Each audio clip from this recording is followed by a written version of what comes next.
So, good afternoon. It's actually been a long time since I've done a live stream. So, it's actually, I was looking, it's been 2 years since I've actually been on here doing a live stream. And this is a new setup. So, this actual live stream is not really going to be my typical show that I'll plan on doing. This is more kind of testing the system and seeing if everything works.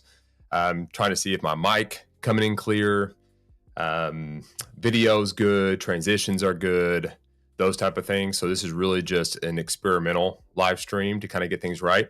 But at the same time, I have never actually been on Twitch. So right now I'm streaming to YouTube and Twitch at the same time.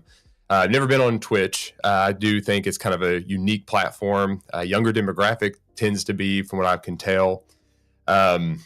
And I just thought it'd be kind of cool to do Twitch a little bit, to have a little bit of a real estate element on Twitch. I've noticed like a lot of times it's just chatting. The chatting stuff is just people randomly talking.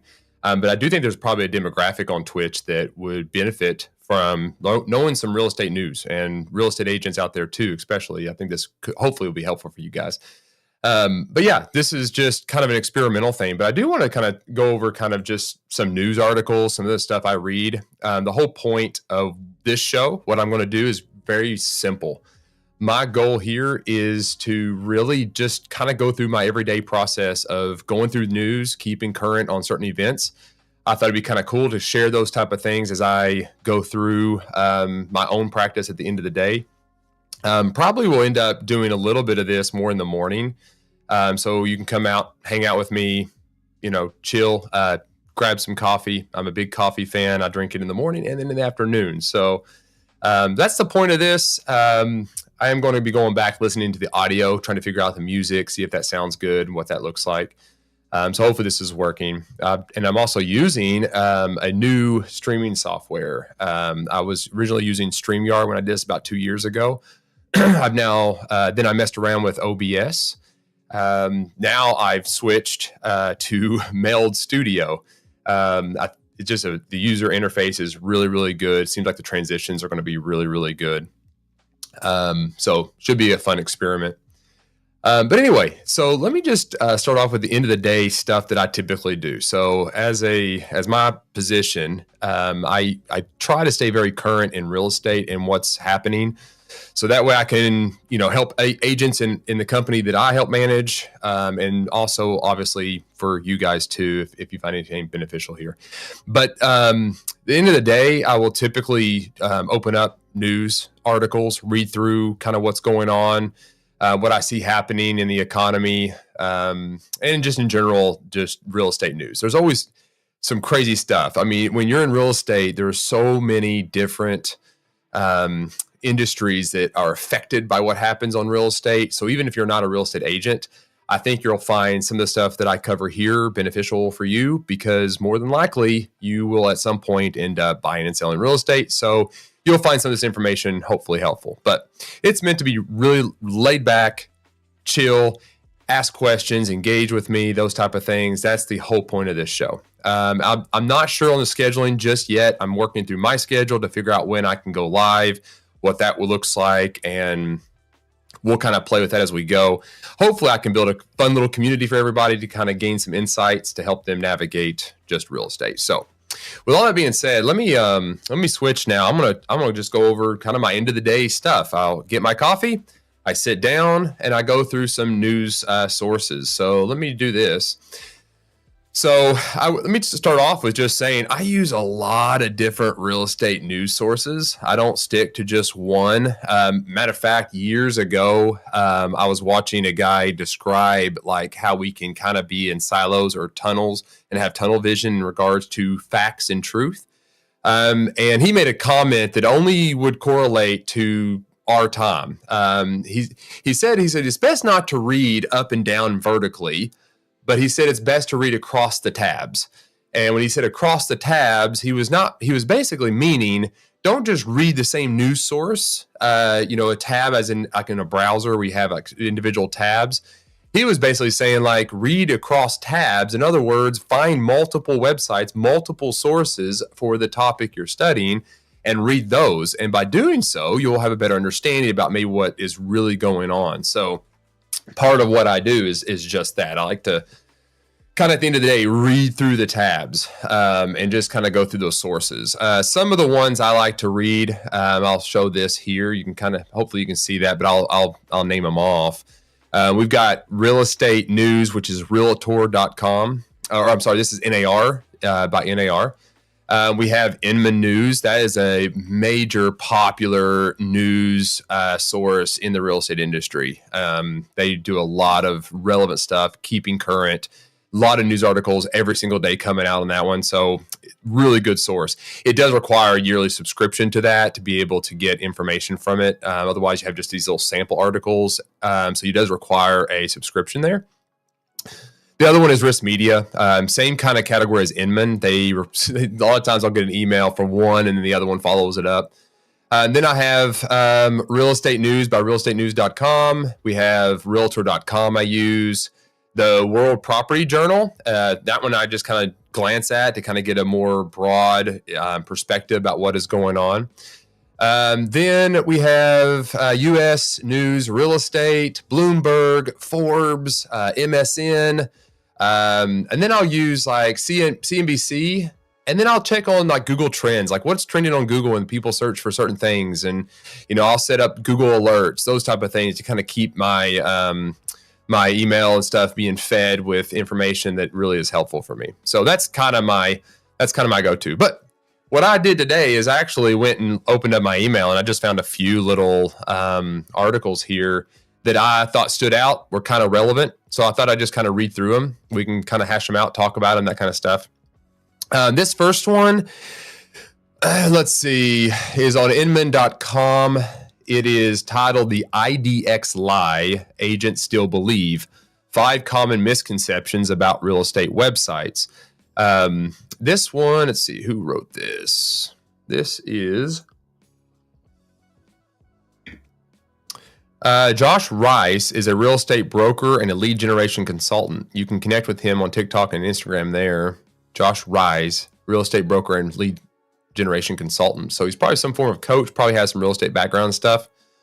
So pretty cool. But anyway, so his article is kind of just addressing the whole IDX thing. If you're not familiar with what that means, IDX is basically a feed that you can have drawn from your local MLS provider, your multi-listing service as a real estate agent, and have those listings that are on there be fed straight into your website. So people can log onto your website, search the MLS for properties.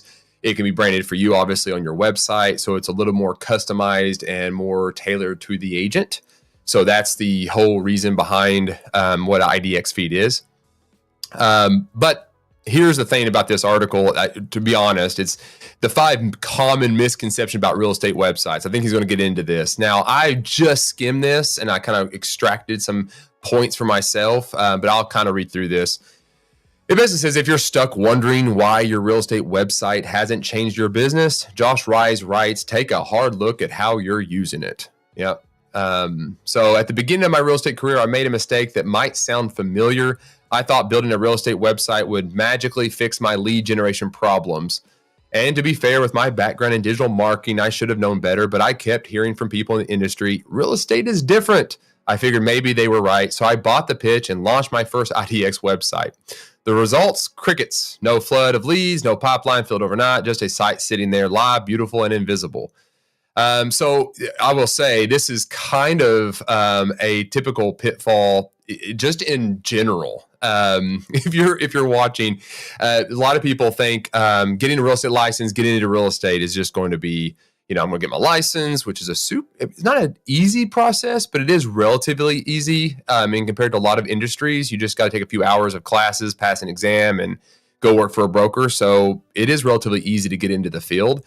And a lot of people have this conception that I get my real estate license, I'm going to go work for somebody and I'm going to make a lot of money. That is a typical misconception. It requires a whole lot of work. So I think what he's even correlation here is so true. It's like, you think that I'm going to build this amazing website. I'm going to make it look really good. It's going to have all the graphics. It's going to have all the interactions on it, chat bots, all the stuff that's current now. It's going to have all those things on there. But in the end, if nobody knows it exists, they're not going to come there. So really, just adding a wonderful, IDX feed that has all the MLS properties and stuff on there is not going to deliver much results at all. You're brand new to the industry. You got to understand that you're going up against people who have been doing this same thing for 20, 30, 40, 50 years. They have a pipeline referral base that is massive. So you're going up against them if you're new and you're trying to create a website. So I think that's where he's going to get in with this, which I would totally agree with this. All right, so 5 common misconceptions about real estate websites. So let's walk through the 5 biggest misconceptions I've either believed myself or heard from other agents. If you build it, they will come. Yeah, it's not the field of dreams. This is the most dangerous assumption in the IDX website world. The truth is, launching a real estate website doesn't automatically generate traffic. Not at all. Yeah, and search engines don't care that you just launched your site. They don't automatically prioritize it, and it can take years for a brand new domain to start ranking organically. Yeah, so here's the thing. I think there's this idea that I'm going to make this site and people are just going to, Google will go to work, right? You'll see those little parts that says like submit your domain so it's live on the internet. Well, Google is indexing thousands and thousands and millions of sites every single second. And even inside of the real estate industry, just even if you go into the local level, you're talking about 1,000 agents or more in your market that all have websites. So even if you get specific into a local area, it's even hard to be found. So yeah, just building it, they will not come. That's very, very true. IDX integration means my site is better than Zillow. Yeah, that's good. Yes, having MLS search capabilities on your site is useful, but that doesn't automatically mean consumers prefer it to portals like Zillow. Zillow has an entire ecosystem of brand recognition, SEO dominance, and advertising dollars. You're not going to outrank them for homes for sale in blank city. Yep, that's so true. You're really not going to do that. Let's see here. Is that coming through right? Yeah.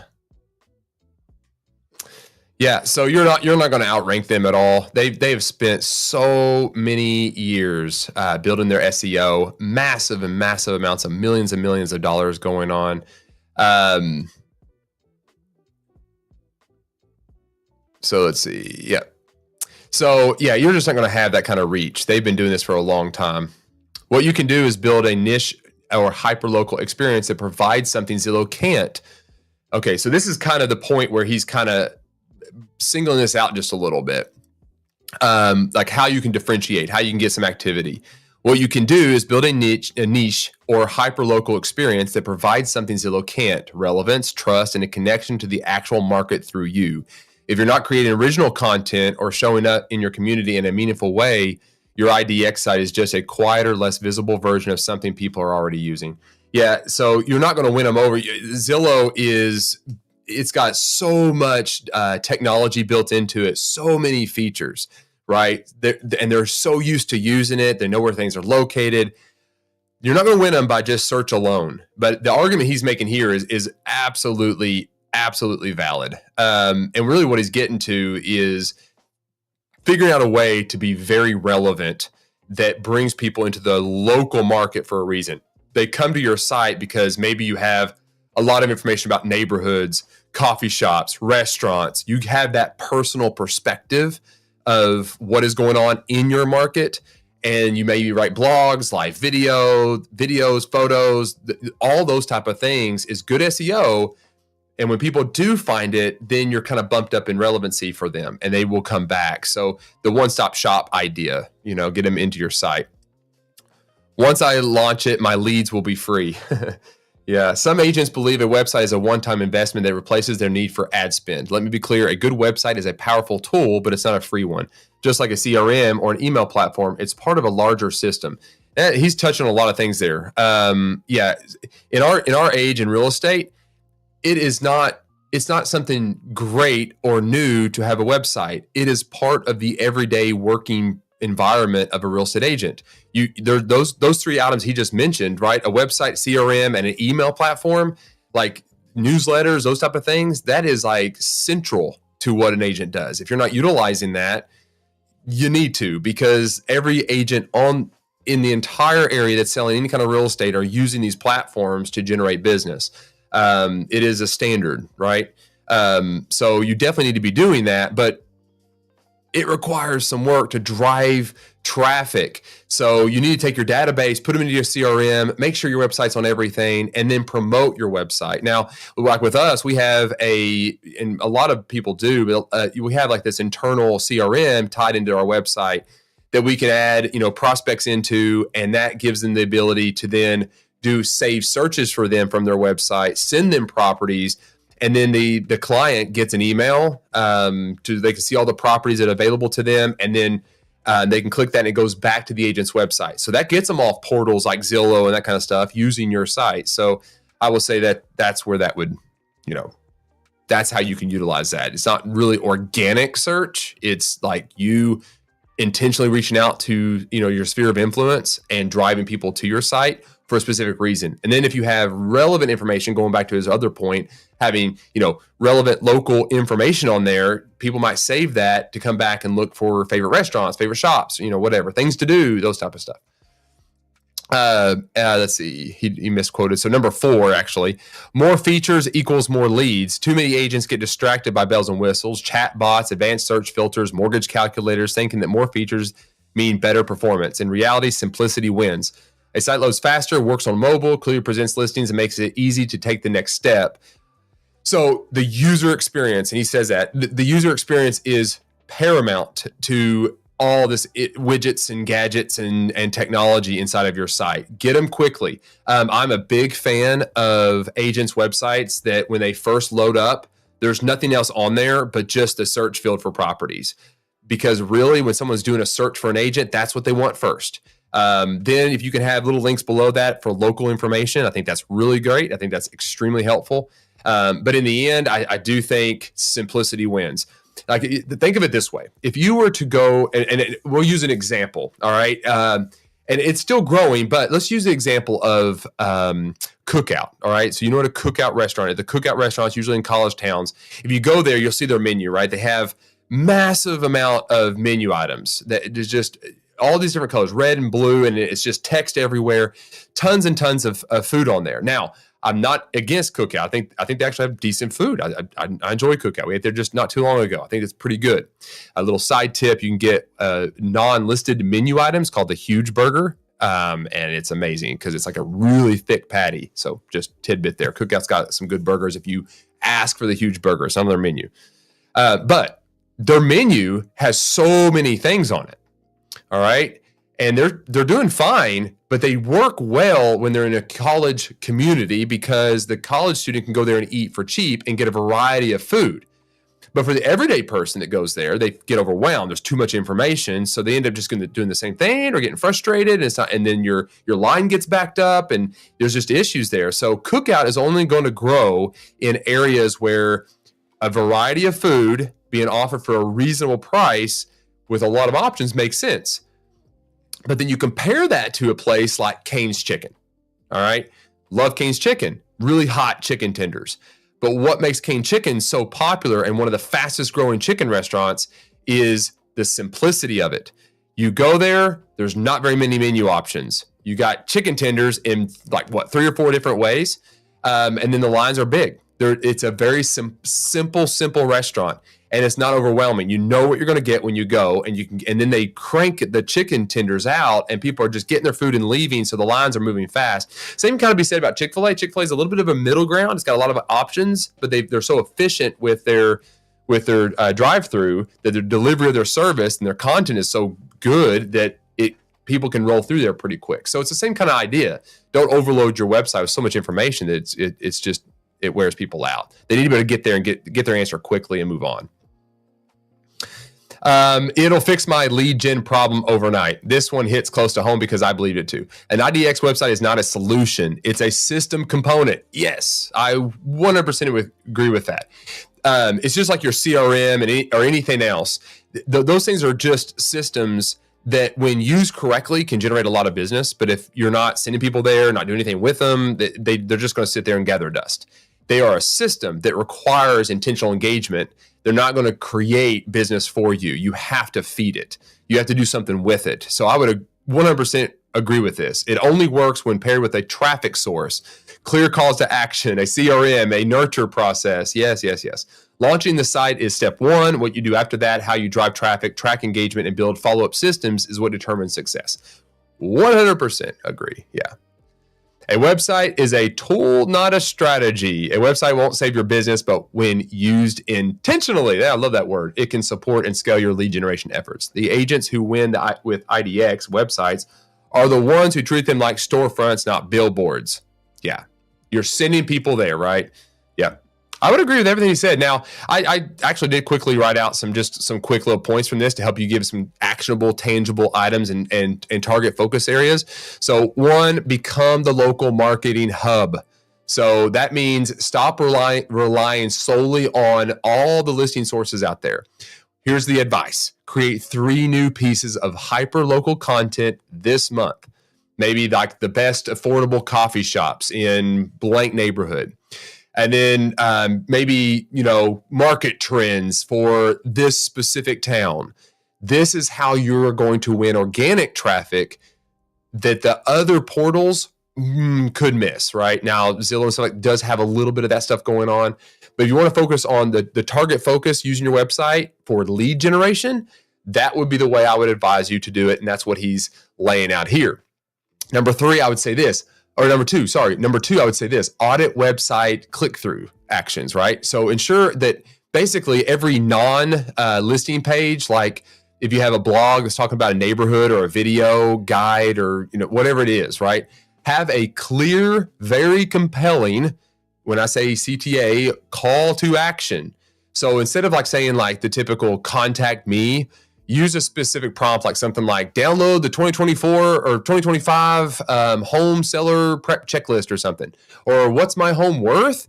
Get an instant CMA, something that triggers them to want to click on that call to action to take action on your site, right? And then number 3, I would say review misconceptions and stuff like that. Prepare it let's say like this. Prepare a 60-second script for your next listing appointment. And post that on your site and talk about pricing high leaves room for negotiations, or whatever whatever is kind of local at that point, what your negotiation points are. Use any recent local data to show how overpriced homes maybe sit longer and ultimately sell less. So go through and develop scripts that ultimately help you answer objectionable questions that typically are raised by your buyers and sellers, and create short little videos, educational videos addressing those. So that's what I would say. Get familiar with your local data and use it to your advantage. All right. Let's go on to another one here.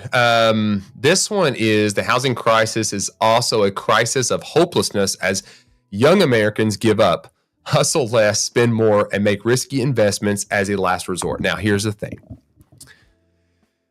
We need to talk about headlines. I'm not saying it's a bad headline. It's grippy. It's got some catchphrases in there. It sounds good. But, and this is a big, just be aware, there is a lot of grab words that they'll use, and headlines can create fear, uncertainty, and a lot of times dictate what the market does. So what I'm challenging, you'll probably hear me say this a lot, is when you read news like this, when you hear titles like that, like where Americans give up, hustle less, and spend more and make risky investments, right? These type of things are ways for them to sell articles and sell ads ultimately, and get clicks, that kind of stuff. They're playing the game, the algorithm game. We should not try to play that same algorithmic game and those catchphrases with our clients. We should be able to articulate the truth of what it is we are reading. Take away hype and emotion and focus on the content and the truth about what it's saying. Not saying what he's saying in this article is true or not, or wrong or right. All I'm saying is headlines grab attention, want to get clicks, right? So we don't quote headlines. So he breaks this down. The mere hope of maybe becoming a homeowner someday is such a potent motivator that it affects how people work, consume, and invest. But many Americans are writing off that dream, researchers said. Anytime you see researchers are said, who, right? I always ask the question, who said? Who's the researchers? This is by Jason Ma. Jason Ma is a weekend editor at Fortune, where he covers markets, the economy, finance, and housing. So he's reporting on this. He's probably got some sources at the bottom you can reference and go back and check out. According to a paper, here it is. According to a paper published earlier this month, this is a link from Northwestern University, Song Hyung Lee. I hope I said that right. Probably did not. And the University of Chicago's Yongin Yo younger generations are not just delaying homeownership, they are increasingly giving up on it. That's as the housing affordability crisis has put ownership out of reach for millions. The median house price was 5.81 times the median household income in 2022. Yep, up from a ratio of 4.52 in 2010 and 3.57 in 84. And that doesn't include related costs that have grown like insurance. We've had a massive amount of inflation. Matter of fact, the economy has been trying to cool that with the interest rates and stuff, not lowering them that quickly and leaving them relatively high. Trying to cool that inflation because it's skyrocketed out, and the affordability index went way out of whack. Typically when inflation goes that fast, what ends up happening is it outpaces the income increases that people are seeing, and the economy kind of boggles down, and then you have this adjustment phase that has to go on, and we're still kind of in that phase. I am reading a lot of articles, though, to be honest, there's a little bit more of a balancing happening, and prices are starting to kind of trickle down just a little bit. Which means the interest rates will kind of follow suit to some degree. But just here's the thing is it's going to stay pretty high. So eventually income and all that kind of stuff adjusts and we find ourselves in a better economy. But right now, it's squeezing at the income levels that we are currently at. Once homeownership looks impossible, behavior shifts away from working towards saving enough for a down payment. On the flip side, renters who hold on to dreams of owning a home tend to be more careful with their money and keep hustling at work, putting them on the path to ownership. That's interesting. Renters who hold on to the dreams of owning a home tend to be more careful with their money and keep. That's an interesting statistic. I would love to kind of get more data on that, to be honest, because typically the statement is this, is renters are buying a home, but they're buying it for somebody else. And knowing what I know about real estate, things are kind of high, but it's so local. And then on top of that, most people buy a house and they live in it for many years, 5 to 10 years. And inflation and income and all that kind of stuff bounces out over time. So to wait and buy, to save more money or wait for interest rates, historically has not been the best advice. If you can buy a house, I'm not saying, don't pay cash for a home or don't save down payment. I think that's a great idea. But what I am saying though is, if you can buy a house now, you probably should because it's just going to keep kind of inching up. Yeah, you might have a little bit of a dip, but it is kind of always inching up. So if you're renting right now, you're paying someone else's mortgage and you're paying higher than your mortgage would be. So if he's saying he's reporting on some statistics, I get it, but it's man, great. Yeah. Save up money, use down payment. That's good. You have more equity in your house, all really good. But if you're ready to buy, I would buy. I would not wait. That helps explain elevated consumption among millennials and Gen Zers who are doomspending on lavish purchases or vacations. Ooh. In fact, the share of millennial renters with zero savings for a down payment jumped to 67% in 2023 from 48% in 2018, according to Apartment List data. Oh, okay. So he's actually saying the opposite. So interesting. They're spending more and more time on lavish purchases and vacations. Yeah, guys, stop it. Save money. Earn the vacations later in life. I'm telling you, you'll live a much more peaceful, less stressful life. Save money. Take staycays, maybe extended weekend type trips. And you do not need as many lavish purchases as you think you do. That new high gadget, new toy, it's not going to bring you happiness, guys. It's going to bring you pain in the finances. Meanwhile, demands for more work-life balance and declarations of quiet quitting track with a diminished perception that working harder will pay off, Lee and Yo found that among renters with net worths under 300,000, the share who admit to low work effort is 4 to 6%, which is twice the rate among homeowners. What is quiet quitting? Does anybody know what that is? I've never heard that term. Quiet quitting. Welcome to my world. This is what I do. Quiet quitting is the practice of employees doing the minimum required for their job, which means meeting their basic responsibilities and working only their scheduled hours without going above and beyond. Oh, come on, guys. It's horrible. You will not grow in your industry or any job you have if you are doing that right there. That's ridiculous. I encourage you, go above and beyond what is required of you. You will climb corporate ladder, you will climb income. All that work ethic is so important. Doomspending. There's a lot of trendy little words in this. And as homeowners' hopes fade, the new investment platforms and the proliferation of risky crypto assets have created an alternate avenue for growing wealth. All right, effectively living hand to mouth, even when there isn't much difference in wealth between young renters with a low probability of owning and those with a high probability, the change in behavior over their lifetimes produces vastly different results according to the researchers. Giving up makes it even harder to escape low wealth trajectories. They found that renters with low ownership odds continue to have nearly zero net worth through much of life. Yeah, he's saying I misinterpreted what he was saying about renters.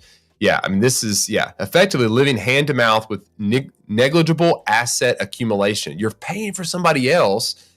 You don't have pride in your home because you don't own it. So you're not putting more money in it, which brings the equity up. That behavior tends to carry over, Lee and Yo added. Children of parents who lost hope start with fewer resources and more likely to give up too. Conversely, children of homeowners are more likely to be homeowners as well. In this way, giving up home ownership can act as a transmission mechanism that entrenches and amplifies wealth inequality over generations, potentially leading to a society in which homeownership becomes increasingly out of reach for households without intergenerational transfers. So that's honestly really sad. What it comes down to is people are not wanting to work. They want to rent. They don't want to have responsibilities. They want to give up. They don't want to keep doing what they've always done. They want to shift and change careers and that kind of stuff. So what I would say in the end of this article, to be honest, is this article is basically highlighting Gen Z and millennials that they are not necessarily giving up on home ownership, but are struggling due to the affordability of it. And then that's making them choose bad habits that leads them to make bad decisions financially, that gets them in a rat race that it's really hard to escape. So what I would say for my viewers that are out there, if I have any at all, is you need to have some really good consultative guides that help people in these categories, the Gen Zs and millennials, and consult with them about these scenarios, about what they're facing. Don't just be salespeople.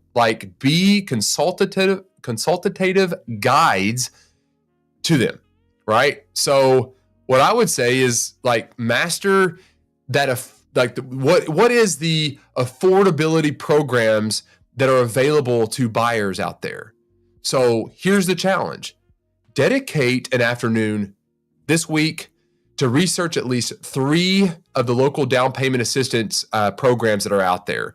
Some of the popular ones like FHA and VA, they require way less than 20% down. Research them out.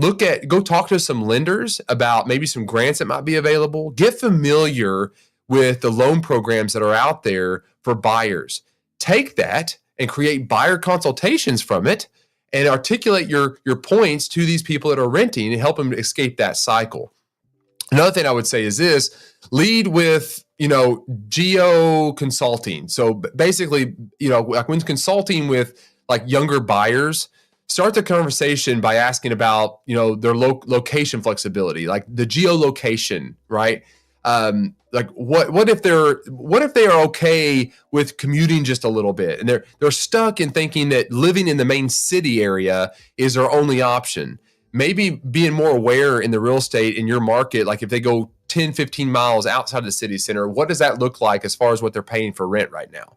So what is some of the affordable alternatives that they could do inside of your market, maybe just slightly distance outside of that? And what is it that their career and their lifestyle goals are? Like, what is it that they look for? And then try to find points to help them kind of navigate that thought process, because I do think they're going to need some guidance on this from just even this article. So, and then the next thing I would say is with Gen Z and millennials, if they are stuck in this, one of the best thing you can do is what I mean, this is not I don't know if this is a trendy word or not, but like maybe like empathy marketing.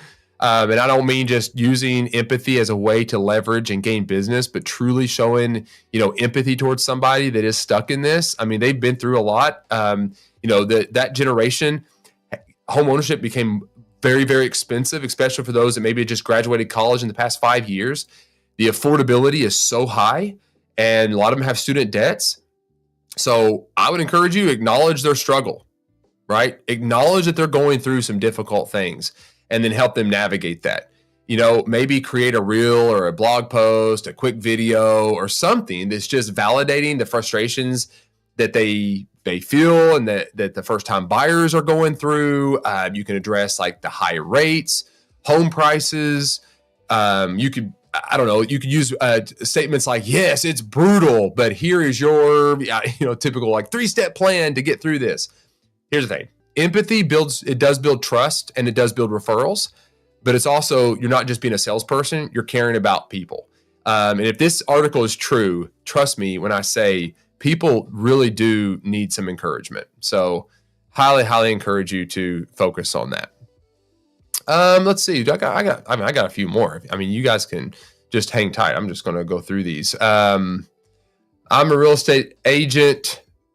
5 housing market trends to prepare for in 2026. So this is just some advice that I found. This is on Yahoo Finance. Yahoo Finance. It says Sky Hobo. Oh no, sorry. Mark Gaberti. This came out November 30th at 6:55 a.m. It's a 4-minute read, but I'll take about 15, 20 minutes to get through it, I'm sure. All right, I'm a real estate agent. 5 housing market trends to prepare for in 2026. So listen up, agents. Maybe this is some sound advice for you. Let's see what we got. Real estate has trended upward for a long time, but has experienced plenty of changes along the way. Airbnb resulted in a short-term rental boom. Interest rate hikes of the past reduced demand for mortgages, and housing prices have continued to climb through it all. All right. However, there are a few new real estate trends to monitor, and one of the changes may be lower prices. Yeah, look, I've been seeing this a little bit. I have to be honest. I've seen a little bit of a reduction in some markets, but again, real estate is local, guys. It's some markets are still seeing inflation, depending on the job market, new industry coming into your areas, a lot of variety there. But overall, I will say I've been reading a lot of reports. I've seen a little bit of, if not a stabilization in the inflation, but a very slow amount of inflation and even some price drops. I think there's even more negotiations on the table and that kind of stuff. All right, so he goes on to say, however, there are a few new real estate trends to monitor, and one of the changes may be lower prices. Manager Caleb Wright specializes in buying and selling properties in Kent County, Michigan. He shared with Go Banking Rates 5 housing market trends buyers and sellers should monitor. So, Caleb, thank you, my friend, for providing some information. Buyers have more leverage. Housing prices have soared in recent years, but it looks like the tide is shifting. Buyers have limited funds, and vacancies have given them more leverage. With more inventory on the market, buyers have more options to choose from, allowing them to be more selective in what they buy. Yeah, I mean, there are way more homes kind of sitting on the market for longer, so pricing is becoming more important. So he's probably right. Their inventory in a lot of markets has been increasing. Now we are, as this video is going, it's in December, so it's typically a lower amount of inventory as far as what we're used to during the rest of the year. but you have to compare December to other Decembers. And there is a little bit more of an uptick over the past few years, this December, and this is 2025. So a little bit more inventory than the past 3 years during this time. So he's true. What he's saying is absolutely right. So they have more options to choose from, more properties sitting on the market. Supply and demand is at play here. So now they can do a little more shopping. They don't have this urgency to go out and buy. Sellers then understand that, so they begin to price things better and more and accordingly to the market. The S&P Totality Case-Shiller Index shows that single-family home prices only increased by 1.5% year over year in August, which is down from the 1.6% rise reported in the previous month. It's the lowest annual gain in over 2 years. So, several southern cities like Tampa, Phoenix, and Miami saw home values decline year over year, with some western cities like San Francisco, Denver, and San Diego enduring the same fate. So, yeah, cool. I would say this is very true. All of our reports, what we're seeing is the same. A little bit of a down, percentage decrease in this number is good as far as the stabilization of the market. Because of this, hopefully interest rates will kind of keep trending downwards a little bit. That's what I love to see happen here. Holding costs will rise even more. Any homeowner will tell you that the costs don't stop once you have paid off your mortgage. Property taxes, utilities, insurance, and home maintenance stay with you for as long as you own your home. Wrights anticipates those costs climbing. Yeah, so look, property taxes, insurance, all homeownership, they always kind of go up. And hopefully income and inflation matches that increase over time. That's what we're looking for. That's what we pray for. That's what we hope for, so hopefully that's what we see. But yeah, it's constantly going up. I've always said this is like, if you want to find out who really owns your home, if it is paid off, quit paying your taxes. You'll find out who really owns your property. So yeah, those type of fees do constantly go up. Yeah, property taxes, home insurance, and utilities keep climbing. You still need to pay for these while fixing up a house. Not to mention, in the winter, our guys love the heat. It gets cold in Michigan each winter, so it's understandable why people would use the heat. Yeah, okay. Smaller homes will pick up demand. Not everyone needs a large home. Family sizes have been shrinking for years, which means they don't need McMansions to make everyone feel like they have enough space. If you combine that with the higher cost of a big house, some people are looking for smaller properties. People will buy what they can afford. So we've seen this. There is a little bit of a trend where people are buying smaller homes. They're being more self-sufficient They're being more conservative in the spaces that they need in their homes. A lot of times people, like, home offices is still very important, but it's a very small area in the house that they're looking for. Not like a full-size bedroom, just something really simple where they can get away and have some privacy. But the square feet is kind of shrinking down to match up with the inflation of the home. So people are figuring out ways to live more simpler lives. I think this is great. I don't think we as people need anywhere near the amount of stuff that we have. I think we can be minimalist. I think we can live with way less. And if you really think about it, we use our phones and our tablets and that kind of stuff, computers, to do most of our reading and research and all this kind of stuff. So there's a lot of things that we have in our house that we don't need. So you can simplify your house and save a lot of money by buying a smaller home. So why not? Why not? Deals are getting slower, although Rice mentioned shifts like the movement to a smaller homes and buyers having more leverage. The one thing that's preventing housing prices from dipping considerably is the low interest rates homeowners locked in before the pandemic. Rice believes deal making will take more time and continue to be a drag on the real estate markets. Yeah. Many people feel locked in with their low interest rates and can't justify selling an asset. Yeah, that's a real thing, right? There are a lot of people that have extremely low interest rates, and it's really, really hard to sell your house with a low interest rate like that. But circumstances change. You might have a kid. You might need to move to a different area, different job, different way of living needs to happen. So it doesn't necessarily mean you're stuck there, right? I would explore all options. You might be able to, still change and improve your life by moving somewhere else, or going out of your area, maybe gain acreage, that kind of stuff. Assess your life, assess what you're looking for, and see. But I would say there's probably very much so a lot of that. Real estate investors need to set lower expectations. You can still make money with real estate, But Rice expects this shift in real estate markets is going to weed out speculators who want to get rich quickly. Real estate is no longer a get rich quick online guru scheme. We're back to the basics where you need to know your stuff and actually provide value to people in the marketplace. All in all, it's shaping up to be another solid year in real estate. Yep. Amen. All the schemes and stuff out there are gone. We are definitely back to the basics of real estate. 100% agree with that. So a couple just kind of takeaways that I would just say to kind of help you focus in on some of this article itself, and kind of maybe how you can leverage it a little bit for your business, help you have something tangible and actionable from that article. Here's what I would say. I think really we got to get better at negotiations. We got to get really good. And I'm not talking about just negotiating when you have a deal going on between buyer and seller. It's not what I'm talking about. I'm talking about every conversation you have with buyer or seller. You've got to be able to articulate objection handling, articulate what the market is doing, how to list a home effectively with the market the way it is, and being able to price it correctly. And that comes through understanding your market, knowing your numbers, knowing your details, and being very, very much on point with your dialogue you have with your clients. So here's what I would say. Do role playing. What I would encourage you to do, spend 30 minutes this week role playing, through some tough negotiation scenarios, right? Find a couple agents in your office, some colleagues there. Focus on how to maintain like a win-win, outcome for both the buyer and the seller, rather than just focusing solely on winning for your side, right? So articulate your points, practice role playing. I would put this under the category of skill development, right?